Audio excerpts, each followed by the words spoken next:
Pemirsa, Deputi Bidang Koordinasi Ekonomi Makro dan Keuangan Kemenko Bidang Perekonomian Ferry Irawan menilai kebijakan ekonomi di bawah kepemimpinan Presiden Joko Widodo telah menurunkan angka kemiskinan hingga 9,03%. Berbagai program kebijakan ekonomi digulirkan dengan menghabiskan anggaran sebesar Rp361 triliun selama 10 tahun terakhir.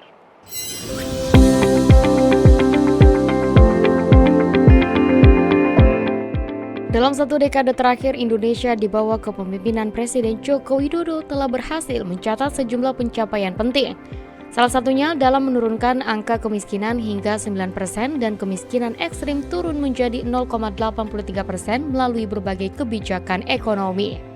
Deputi Bidang Koordinasi Ekonomi Makro dan Keuangan Kemenko Perekonomian Ferry Irawan dalam dialog Forum Merdeka Barat 9 dengan tema Satu Dekade Membangun Indonesia Maju mengatakan, pada tahun 2014, angka kemiskinan di Indonesia berada di sekitar 11%, tetapi pada tahun 2024, angka tersebut berhasil ditekan hingga sekitar 9%.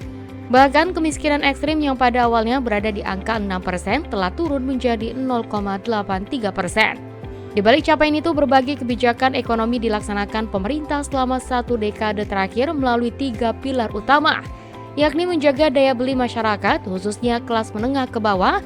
Kedua, program pemberdayaan ekonomi yang ditujukan untuk meningkatkan pendapatan masyarakat.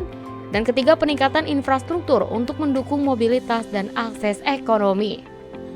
Mungkin nanti akselerasinya yang bisa kita kejar untuk kemudian terus kita tekan gitu ya, sehingga tadi growth tinggi, inflasi rendah dan stabil, kemudian angka kemiskinan terus turun, begitu pula angka pengangguran dan ketimpangan dengan berbagai strategi yang kita dorong. Di kesempatan sebelumnya, dalam pidato kenegaraan di sidang tahunan MPR dan sidang bersama DPR DPD RI pada 16 Agustus lalu, Presiden Joko Widodo menyatakan, upaya perlindungan bagi masyarakat ekonomi bawah telah memberikan manfaat bagi masyarakat.